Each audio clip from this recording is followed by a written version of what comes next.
Hello साथियों, जय श्री राम, जय बालाजी महाराज की। आपका मेरे यूट्यूब चैनल हनुमंत कृपा 0005 में स्वागत है। साथियों, आज मैं आपको प्रतिदिन की तरह श्री हनुमंत चरित कथा पाठ की ओर ले चलता हूँ।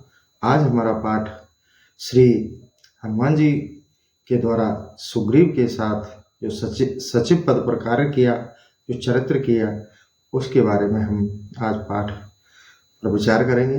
आप इसे ध्यान से सुनिए। हनुमान जी के चरित्र में सुग्रीव के साथ किस तरह चरित्र किया, वो आपको आज मैं सुनाता हूँ। तो साथियों, पहले प्रभु का ध्यान कर लेता हूँ, फिर पाठ प्रारंभ करते हैं। श्री गुरु चरण सरोज रज, निज मने मुकरि सुधारे, बरनहु रघुबर बिमल जसु, जो दायक फल चारे। बुद्धिहीन तनु जान के, सुमिरो पवन कुमार, बल बुद्धि विद्या देहु मोहे, हरहु कलेश विकार। सियावर राम जय जय राम, मेरे प्रभु राम जय जय राम, सियावर राम जय जय राम।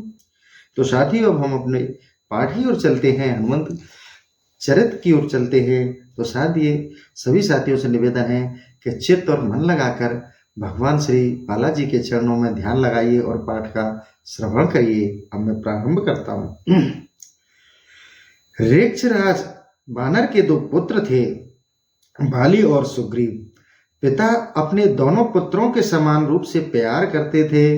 दोनों बालक अत्यंत धीर, वीर, बलवान और बुद्धिमान एवं सुंदर थे। दोनों में परस्पर अतिशय प्रीति थी। बाली सुग्रीव को प्राण तुल्य चाहते और सुग्रीव बाली के चरणों में पिता की भांति श्रद्धा रखते थे। दोनों भाई भोजन, शयन, क्रीड़ा, आखेट आदि साथ ही करते, प्राय सदा साथ रहते। पिता के दिवंगत होने पर मंत्रियों ने ज्येष्ठ होने के कारण बाली को वानर समुदाय के राज्य पद पर अभिषिक्त किया। वे समस्त वानर जाति के प्राणाधिक प्रिय थे और अपनी प्रजा को भी पुत्रवत प्यार करते थे। इस प्रकार बाली किष्किंधा के विशाल राज्य का शासन करते और सुग्रीव श्रद्धा भक्ति के कारण अत्यंत विनीत भाव से दास की भांति अपने अग्रज की सेवा में प्रस्तुत रहते। उधर कपिराज केसरी अपनी सहधर्मिणी के साथ अपने प्राण प्रिय पुत्र श्री हनुमान जी की विरक्ति एवं एकांत प्रियता से अत्यधिक चिंतित थे। वे कपियों के यूथपति थे और रेक्षराज के शासन में रहते थे। इस कारण उन्होंने हनुमान जी को राजनीति का ज्ञान प्राप्त करने के लिए पंपापुर भेजने का निश्चय किया। मातृ और पितृभक्त हनुमान जी ने माता पिता का आदेश प्राप्त होते ही उनके चरणों में प्रणाम किया और उनका आशीर्वाद लेकर वे पंपापुर के लिए चल पड़े। पवन कुमार के पंपापुर में आवागमन का समाचार प्राप्त होते ही सुग्रीव ने आगे जाकर उनका स्वागत किया। उनके देव दुर्लभ गुणों से परिचित होने के कारण बाली ने भी उनका अत्यधिक सम्मान किया और उन्हें बड़े ही आदर से अपने पास रखा। हनुमान जी विद्वान, बुद्धिमान, बलवान, धैर्यवान, सदाचार परायण एवं सरलता की सजीव मूर्ति थे। इस कारण बाली इन्हें अपना अंतरंग बनाना चाहते थे, किंतु विद्या वारिधि केसरी कुमार को अपनी गुरु दक्षिणा की स्मृति सदा बनी रहती, अतः वे सुग्रीव के अभिन्न मित्र बन गए। सुग्रीव के हृदय में भी उनके लिए अतिशय प्रीति थी। जिस समय वज्रांग हनुमान पंपापुर पहुंचे, उस समय उस क्षेत्र के चारों ओर राक्षसों के राज्य थे। एक ओर शक्तिशाली खर दूषणा आदि, दूसरी ओर विरोध विराद और तीसरी ओर देव द्विज द्रोही वीरवर दशानक का निष्कटंक राज्य था। वानर राज बाली अत्यंत वीर एवं योद्धा थे। इस कारण असुर उनसे भयभीत रहा करते थे। वे उनके राज्य की सीमाओं में उपद्रव करने का साहस नहीं कर पाते, किंतु राक्षसों की दुष्टता तो अवगत होने के कारण वाली निश्चित होकर दुष्ट दलन के लिए कहीं दूर जा भी नहीं सकते थे। परंतु केसरी किशोर के पंपापुर में प्रवेश करते ही उनकी यह चिंता प्राय दूर हो गई। माता अंजना ने अपने अलौकिक पुत्र को राक्षसों की अनेक कथाएं सुनाई थीं। इस कारण हनुमान जी के मन में बाल्यकाल से ही राक्षसों के प्रति रोष उत्पन्न हो गया था। अतः उनकी दृष्टि में पड़ जाने पर किसी राक्षस का सुरक्षित बच निकलना संभव नहीं था। वे असुरों की खोज कर उनका प्राण हरण करते और असुर उनके नाम से भी कांपते थे। बाली हनुमान जी की सरलता और साधुता के साथ उनकी अनुपम वीरता और धीरता पराक्रम को देखकर चकित होते रहते। वीरवर बाली और सुग्रीव आदर्श प्रीति कथा सर्वत्र प्रख्यात थी। वे दोनों प्रत्येक रीति से सुखी थे, किंतु क्रूर नियति की निर्दयता की सीमा नहीं। उसने ऐसी स्थिति उत्पन्न कर दी जिनसे दोनों अपने सहज प्रेम को भूलकर एक दूसरे के रक्त पिपासु बन गए। उस समय मैं का पुत्र मायावी नामक दानव अपनी शक्ति एवं वीरता के गर्व से उन्मत्त होकर प्रतिभट दृढ़ता फिरता था। एक दिन की बात है कि अर्धरात्रि के समय वह बलवान असुर किष्किंधा के द्वार पर जाकर बाली को ललकारते हुए भयानक गर्जन करने लगा। अप्रियतम वीर बाली शत्रु का आह्वान सुनते ही उसका मुख मर्दन करने के लिए सदैव प्रस्तुत रहते थे। वे प्रगाढ़ निद्रा में थे, किंतु असुर की ललकार सुनते ही सैया से उठकर तुरंत दौड़ पड़े। अग्रज को शत्रु के सम्मुख जाते देखकर सुग्रीव भी उनके पीछे दौड़े। असुर ने जब बाली और उनके पीछे सुग्रीव को आते देखा तो वह भयभीत होकर तीव्र गति से भागा। दोनों भाइयों ने भी उसी गति से उसका पीछा किया। अत्यधिक दूर जाने पर उसे घास फूस से ढका हुआ एक विशाल विवर मिला। असुर उसी विवर में प्रविष्ट हो गया। क्रोधोन्मत्त बाली सुग्रीव को वहीं द्वार पर सावधानी के साथ खड़ा रहने का आदेश देकर स्वयं विवर में घुस गए। बाली ने अपने भाई सुग्रीव को 15 दिनों तक विवर द्वार पर सावधानी पूर्वक प्रतीक्षा करने का आदेश दिया था, किंतु सुग्रीव 1 मास तक वहां सजग होकर डटे रहे। वे विवर के द्वार पर कान लगाकर कुछ सुनने का प्रयत्न करते, पर बाली के स्थान पर राक्षसों का कोलाहल सुनाई पड़ता। सुग्रीव अपने अग्रज के लिए मन ही मन चिंतित थे कि उनके सम्मुख विवर से फैन सहित रक्त की धारा निकली। भातृस्नेह के कारण सुग्रीव व्याकुल हो गए। उनके मन में बाली के लिए शंका होने लगी। बहुत ध्यान देने पर भी जब उनके बाली का कोई शब्द सुनाई नहीं पड़ा, तब उन्होंने सोचा, इस विशाल विवर में असुरों ने मिलकर मेरे प्राणाधिक प्रिय अग्रज को मार डाला है और अब वे बाहर आकर मुझे भी जीवित नहीं छोड़ेंगे। अत्यंत दुखी सुग्रीव ने अपनी रक्षा के लिए पर्वत तुल्य एक विशाल चट्टान से विवर का मुख बंद कर दिया और उदास मन बाली को जलांजलि देकर वे किष्किंधा लौट आए। सुग्रीव अपने अग्रज की मृत्यु का संवाद अप्रकट रखना चाहते थे, किंतु चतुर मंत्रियों ने युवराज अंगद को छोटा देखकर सुग्रीव को राज्य पर अभिषिक्त कर दिया। वे नीति पूर्वक राज्य के दायित्व का निर्वहन करने लगे। उधर विवर वाली असुर के समस्त साथियों का वध कर राजधानी लौटे। जब उन्होंने अनुज सुग्रीव को अपने स्थान पर राज्य पद का उपभोग करते देखा, तब उनके नेत्र क्रोध से लाल हो गए। उन्होंने सोचा, इसी स्वार्थी भाई ने मेरी स्त्री और राज्य का सुख प्राप्त करने के लिए विवर द्वार पर विशाल चट्टान रख दी थी, जिससे मैं बाहर न निकल सकूं और वही मेरा अंत हो जाए। यह विचार मन में आते ही प्रज्वलित अग्नि से घृताहुति पड़ गई। वाली क्रोध उन्मुक्त हो गए। सुग्रीव ने क्रोधारूढ़ लोचन अपने बड़े भाई को देखते हुए उनका राज्य वापस कर दिया और वे उन्हें वस्तु स्थिति समझाने का प्रयत्न करने लगे, किंतु अतिशय क्रुद्ध वाली सुग्रीव के कट्टर शत्रु हो गए थे। उन्होंने राज्य सहित सुग्रीव पत्नी रूमा को अपने अधिकार में कर लिया। वे सुग्रीव का वध भी कर डालना चाहते थे। सुग्रीव प्राण रक्षा के लिए मंत्रियों सहित भाग खड़े हुए। भयभीत सुग्रीव भागे जा रहे थे और बाली उन्हें मार डालने के लिए उनके पीछे लगे थे।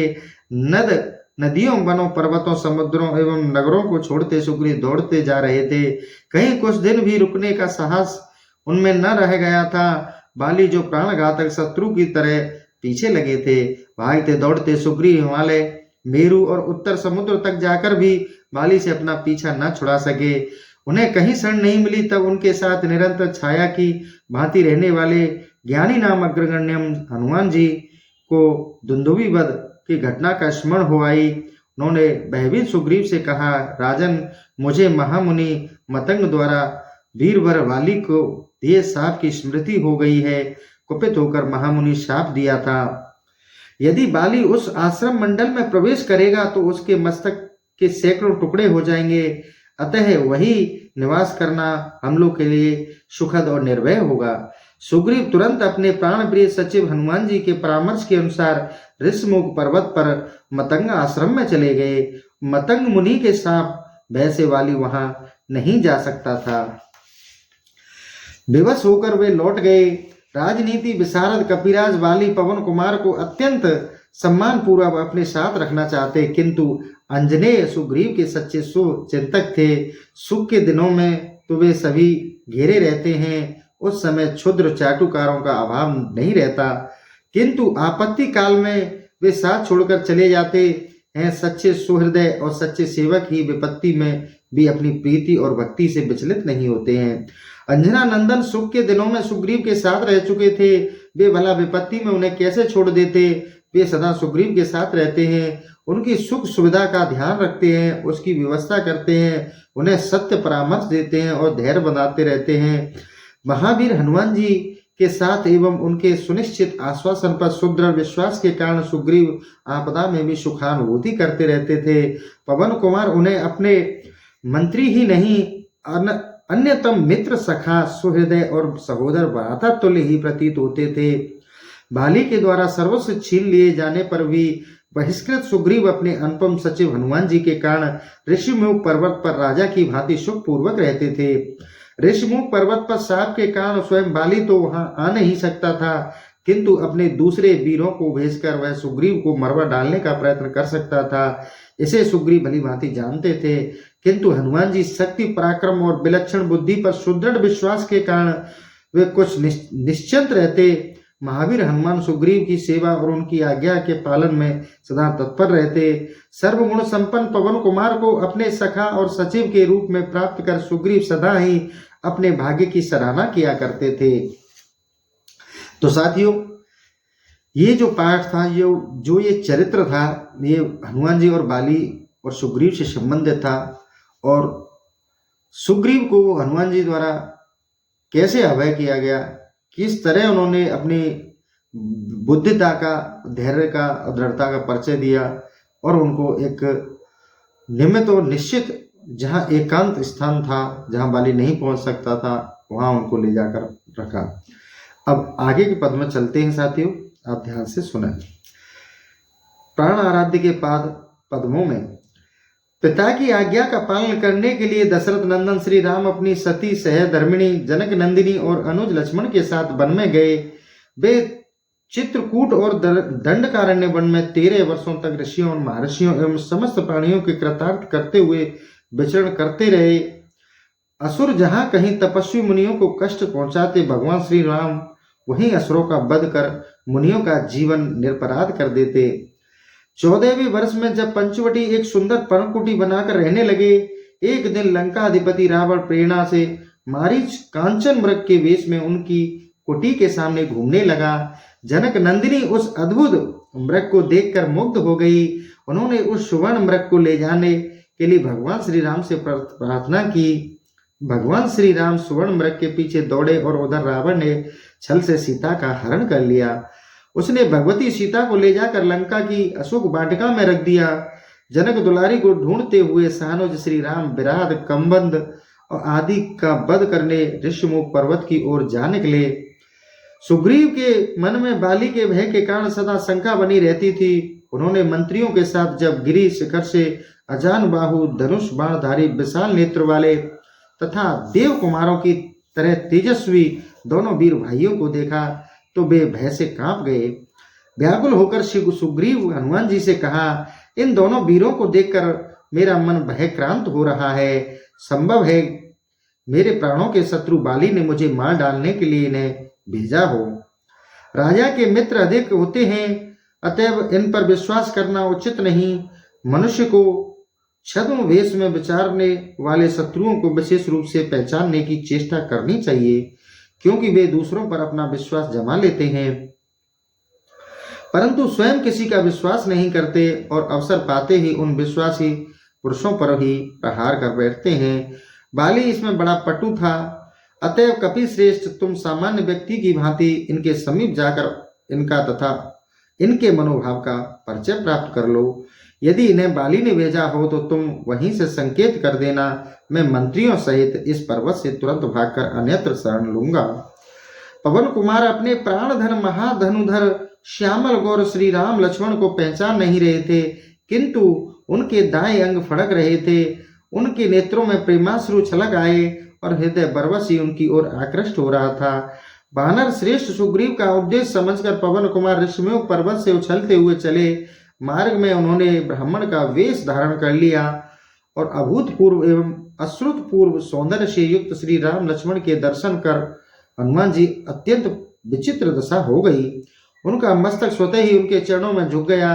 फिर उन्होंने हाथ जोड़कर मन को अत्यंत प्रिय लगने वाली विनम्र वाणी में पूछा, वीरवर श्याम गौर वर्ण वाले अन्यतम सुंदर पुरुष आप लोग कौन हैं?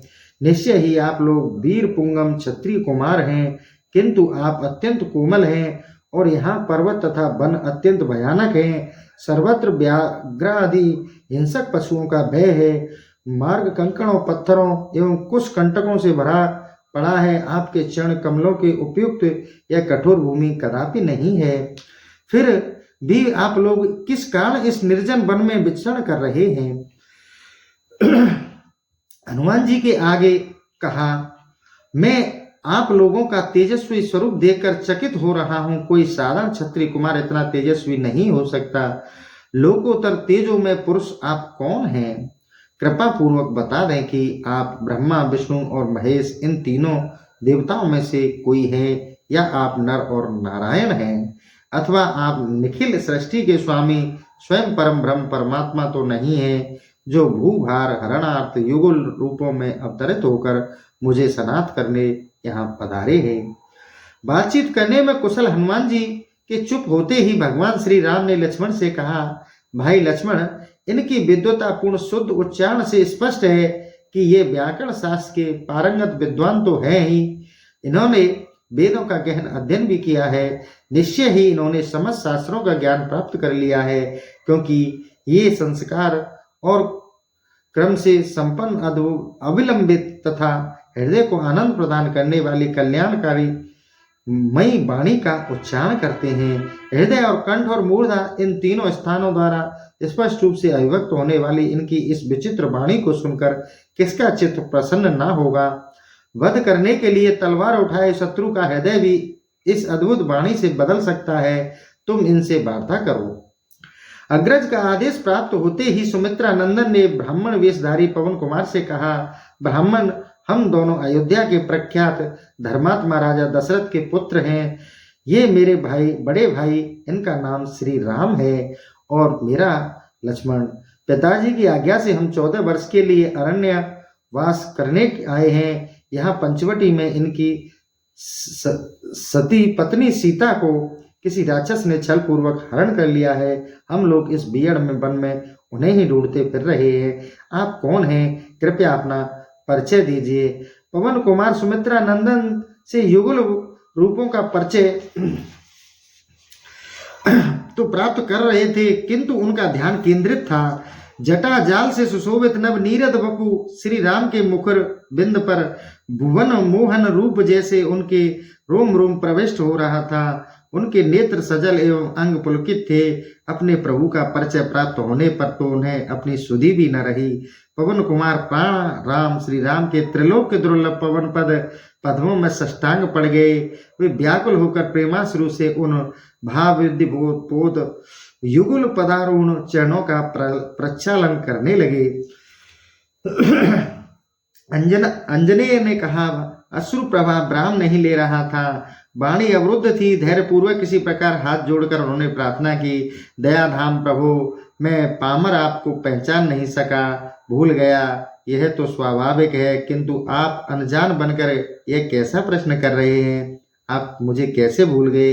इन त्रिलोक के त्राता चरण कमलों के अतिरिक्त मेरे लिए और क्या अवलंब है? करुणा सिंधु, अब आप दया कीजिए, मुझे अपना लीजिए नाथ। दयाधाम करुणा सिंधु, निश्चय ही वे भुवन पावन श्री राम करुणा निधि, उनके पावनतम पाद पद्मों के पराग से करुणा वारिद ही तो प्रतिक्षण उच्छलित होता रहता है, पर उन्हें छल कपट प्रिय नहीं, आवरण से उनकी झांकी संभव नहीं। वे परमोद्वार सीता वल्लभ सर्वथा निश्चल निष्कपट सरल हृदय देखते हैं। और पवन कुमार उपस्थित थे ब्राह्मण के वेश में। उन्होंने अपने वास्तविक स्वरूप का आवरण डाल रखा था, इस कारण कमल नयन श्री राम उनकी ओर अपलक दृगों से देख रहे थे, पर थे वे सर्वदा मौन। मारता तस्म की अधीरता बढ़ती जा रही थी। आकुल चित्त से रुदन करते हुए प्रार्थना करने लगे, प्रभु मैं मोहग्रस्त अज्ञान अंधकार में पड़ा हुआ एवं कुटिल हृदय हूँ, उस पर आपने मुझे विस्मरण कर दिया, फिर मेरी क्या दशा हो दयामय, अब आप दया करो। एक में मंद मोह बस कुटिल हृदय अज्ञान, पुण्य प्रभु मोय बिसारहूं, दीन बंधु भगवान सियावर राम जय जय राम। प्राणाद्य प्रभु के सम्मुख अशांत चित्त से करुण प्रार्थना करते हुए हनुमान जी आत्मविस्मृत हो गए। उन्होंने अपने छद्म वेश का ध्यान नहीं रहा, उनका ब्राह्मण वेश स्वतः ही दूर हो गया। वे अब अपने वास्तविक वानर रूप में प्रभु के चरणों पर गिर कर उधन करते हुए प्रार्थना कर रहे थे। करुणा में श्री राम ने अपने अनन्य भक्त हनुमान जी को वास्तविक वानर रूप में देखा। फिर क्या देर थी, उन्होंने तत्क्षण समीर कुमार को उठाया और अपनी प्रलंब भुजाओं में भरकर उन्हें अपने वक्ष से सटा लिया। उस समय श्री भगवान और भक्त दोनों की अद्भुत दशा थी। प्रेम मूर्ति भक्त वत्सल श्री राम अपना अभेद मंगल में कर कमल हनुमान जी के मस्तक पर फेर रहे थे और वे शिशु की भांति परम प्रभु के विशाल वक्ष से चिपके हुए सिसक रहे थे। उनकी वाणी अवरुद्ध हो गई थी। अपने प्रभु श्री राम की प्रीति का विश्वास हो जाने पर हनुमान जी श्री रामानुज लक्ष्मण के चरणों में प्रणाम किया। सुमित्रा नंदन ने भी उन्हें तुरंत उठकर हृदय से लगा लिया। इसके अनंतर हनुमान जी ने भगवान श्री राम को सुग्रीव का परिचय दिया। नीति निपुण पवन कुमार ने श्री राम के मुखार बिंद को अपलक दृग से देखते हुए विनम्र वाणी में कहा, प्रभु अपने ज्येष्ठ भ्राता बाली की भयानक शत्रुता के कारण सुग्रीव ऋषिमूल पर्वत पर निवास करते हैं। वे राज्य से बहिष्कृत हैं और स्त्री वियोग में अतिशय दुखी हैं। वे वनों में पर्वतों में विपत्ति के दिन व्यतीत कर रहे हैं। यही स्थिति आपकी भी है। सुग्रीव को समर्थ सहयोगी की आवश्यकता है। यदि आप उनसे मैत्री स्थापित कर लें तो निश्चय ही सुग्रीव को बड़ी प्रसन्नता होगी और अपना राज्य तथा पत्नी प्राप्त हो जाने पर वे सीता के अन्वेषण में एवं उन्हें प्राप्त कराने में बहुमूल्य सहयोग प्रदान कर सकेंगे। अतः मेरी प्रार्थना है कि आप सुग्रीव को आत्मीय बना लें। भगवान श्री राम की स्वीकृति मिलते ही पवन कुमार उन युगल मूर्तियों को अपने कंधों पर बैठाकर ऋषिमुख लिए चल पड़े। हनुमान जी श्री राम लक्ष्मण सहित अपनी ओर आते देखकर सुग्रीव बड़ी प्रसन्नता हुई। श्री आंजनेय युगल मूर्तियों सहित सुग्रीव के समीप पहुंचे। सुग्रीव उन परम तपस्वी कुमारों को प्रणाम किया। हनुमान जी ने सुग्रीव को भगवान श्री राम के परिचय कराया। तदंतर उन्होंने प्रज्वलित अग्नि को साक्षी देकर धर्म वत्सल श्री राम और सुग्रीव में मैत्री स्थापित करा दी। भगवान श्री राम और बानर राज सुग्रीव दोनों प्रसन्न हुए। फिर सुग्रीव अधिक पत्ते और फूलों वाली शाखा बिछाकर उस पर अत्यंत आदर पूर्वक सीतापति श्री राम को बैठाकर स्वयं उनके साथ बैठे। हनुमान जी ने चंदन वृक्ष की एक पुष्पित डाली तोड़कर सुमित्रा नंदन को बैठने के लिए दी। हर्षो उत्फुल्ल सुग्रीव ने स्किंद मधुर वाणी में अपनी विस्तृत कथा सुनाते हुए दशरथ नंदन से कहा, रघुनंदन, बाली ने मेरी प्राण प्रिय पत्नी को मुझसे छीनकर अत्यंत क्रूरता पूर्वक मुझे निकाल दिया है। मैं उन्हीं के त्रास और भय से उद्भ्रांतित होकर इस पर्वत पर निवास करता हूँ। आप मुझे अभय कर दीजिए। भगवान श्री राम ने वचन दिया, मित्र सुग्रीव, मैं बाली को अपने एक ही बाण से मार डालूंगा। विश्वास करो, मेरे अमोघ बाण से उसके प्राणों की रक्षा किसी प्रकार संभव नहीं है। बाली निखिल भुवनपाल भगवान श्री राम के एक ही बाण से बाली मारे गए। त्रिलोक्य त्राता श्री राम के सम्मुख उन्होंने अपने भौतिक कलेवर का त्याग किया। पति की मृत्यु का संवाद सुनकर बाली की पत्नी तारा वहां आकर करुण क्रंदन करने लगी। उस समय तारा के समझाते हुए परम वीतराग हनुमान जी ने कहा, देवी जीव के द्वारा गुण बुद्धि से अथवा दोष बुद्धि से किए हुए जो भी अपने कर्म हैं वे ही सुख दुख रूप फल की प्राप्ति करने वाले हैं। परलोक में जाकर प्रत्येक जीव शांत भाव से रहकर अपने शुभ और अशुभ सभी कर्मों का फल भोगता है। तुम स्वयं सोचनीय हो, फिर दूसरे किसको सोचनीय समझकर शोक कर रही हो? स्वयं दीन होकर किस दीन पर दया करती हो? पानी के बुलबुले के समान इस शरीर में रहकर कौन जीव किस जीव के लिए सोचनीय है? देवी, तुम विदुषी हो, अतः जानती हो कि प्राणियों के जन्म और मृत्यु का कोई निश्चित समय नहीं है, इसलिए शुभ कर्म ही करना चाहिए। अधिक रोना धोना आदि जो लौकिक कर्म, उसे नहीं करना चाहिए। पवन कुमार तारा को समझाते हुए यह भी कहा, अंगदस्तु कुमारोऽयं दृष्टो जीव पुत्रया आयात्म च विधेयानि शर्मतानस्य चिंतनय। तुम्हारे पुत्र कुमार अंगद जीवित हैं, अब तुम्हें इन्हीं की ओर देखना चाहिए और इनके लिए भविष्य में जो उन्नति के साधक श्रेष्ठ कार्य हों उनका विचार करना चाहिए। बाली की अंत्येष्टि संस्कार हुआ। श्री लक्ष्मण जी ने कपीरा सुग्रीव को किष्किंधा अधिपति के पद पर सविधि अभिषिक्त कर दिया। बाली पुत्र अंगद युवराज हुए। सुग्रीव धन संपत्ति, राज और पत्नी आदि सभी अभिष्ट वस्तुएं प्राप्त हो गईं। अशरण श्री राम कृपा से क्या नहीं प्राप्त होता। सुग्रीव किष्किंधा में रहने लगे, किंतु पिता की आज्ञा आदर करते हुए भगवान श्री राम ने नगर में प्रवेश नहीं किया। वे चातुर्य मास व्यतीत करने के लिए प्रश्नवण गृह पर चले गए। अंजनी प्रतिक्षण अपने परामर्द्य परम प्रभु श्री राम के चरणों में ही रहना चाहते थे, किंतु सुग्रीव ने अभी अभी राजपद का दायित्व ग्रहण किया था। कार्य संचालन के लिए निपुण सचिव की नितांत आवश्यकता थी। इस कारण लोकोपकारी श्री राम ने उन्हें सुग्रीव के कार्य में सहयोग प्रदान करने की आज्ञा दी। हनुमान जी के लिए प्रभु का आदेश ही सर्वोपरि कर्तव्य है। वे किष्किंधा धाम में सुग्रीव के समीप रहने लगे। तो साथियों, आज का ये सेशन हम यहीं समाप्त करते हैं। आपको मैं हनुमान जी के चरित्र से जुड़े नए नए टॉपिक के साथ प्रतिदिन पाठ लेकर आऊँगा। आप ध्यान से इसका श्रवण करिए और हनुमान जी के चरणों से आप जुड़े रहिए और इसका लाभ लीजिए। इसी के साथ मैं ये सेशन यही समाप्त करता हूँ। कमेंट में आप जय श्री राम जय बालाजी महाराज अवश्य लिखें। जय श्री राम जय बालाजी महाराज।